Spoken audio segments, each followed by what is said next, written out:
The sound of metal splashing into water cut through the night like a blade. I watched in disbelief as my car keys vanished beneath the dark rippling surface of the river. My wife, Emily, stood at the edge, arms crossed, her lips curved into a smile that looked more like mockery than mischief. "Now you're stuck with me," she said, her voice sharp, almost gleeful. I stared at her, my chest tightening, struggling to process what had just happened. We'd been fighting, again, but this felt different. Something in her tone, in the way her laughter lingered, made my stomach twist.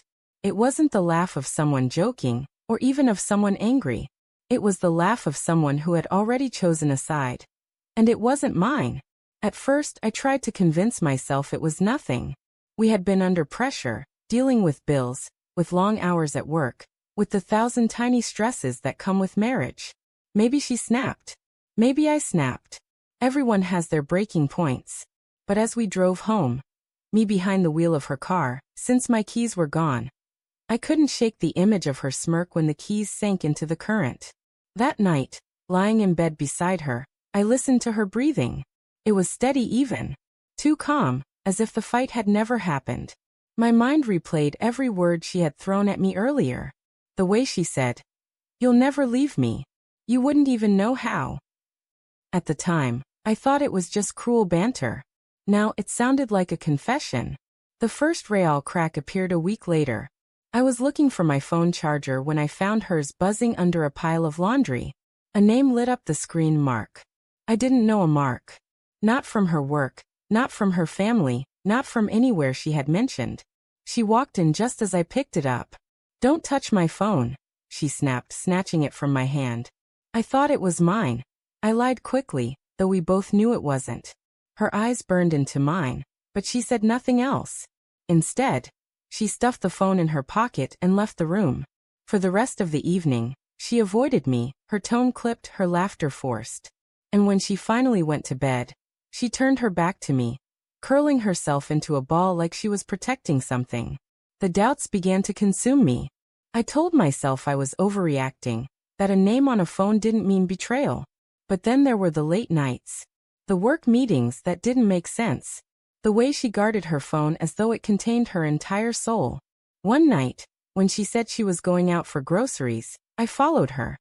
My heart pounded as I trailed her car through the dimly lit streets. She didn't go to the store. She parked outside a coffee shop. And there he was. A man I had never seen before, leaning across the table to whisper something that made her laugh. Really laugh, the way she hadn't laughed with me in months. I sat in my car, watching the two of them. Her smile, her animated gestures, the way she touched his hand lightly as if it was the most natural thing in the world.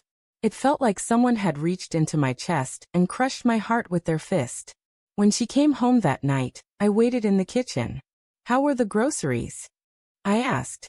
My voice was calm, too calm. She froze for just a fraction of a second before replying. "They were out of what I needed. I'll try again tomorrow." I nodded, pretending to believe her. But inside something broke. The trust one had built my life on had been hollowed out, leaving only anger and sorrow in its place. Days turned into weeks, and I became a stranger in my own marriage. Every laugh she gave me felt rehearsed.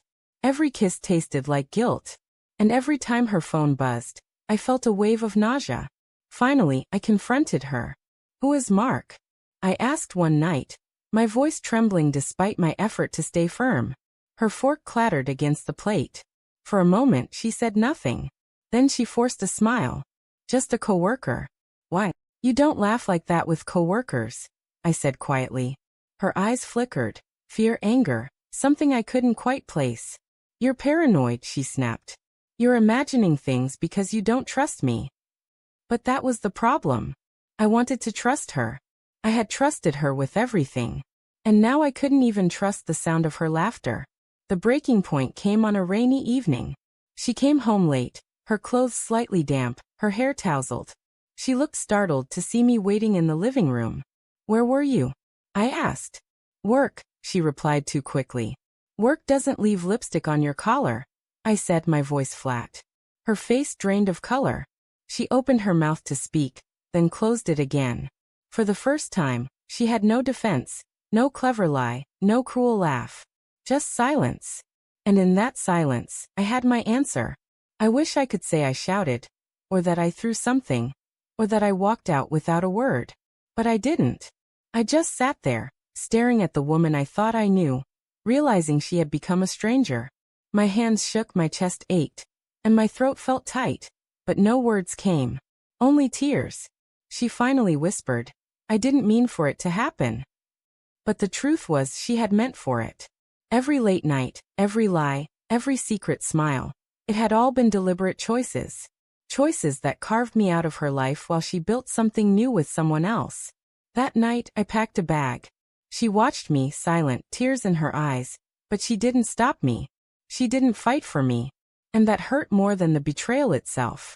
As I walked out the door, I thought about the river. About the night she threw my keys into the water and laughed. Back then, I thought she was trying to trap me with her. Now I realized the truth. She wasn't afraid of losing me. She was daring me to see how little she cared if I stayed. I stood outside in the rain, breathing in the cold night air. And for the first time in months, I felt free. Her laughter still echoed in my memory, cruel and mocking, but it no longer bound me. I wasn't stuck. Not anymore. And as I walked away, suitcase in hand, I understood something I should have known long ago. Love can survive mistakes, but it cannot survive betrayal. Not hers. Not mine. Not ours.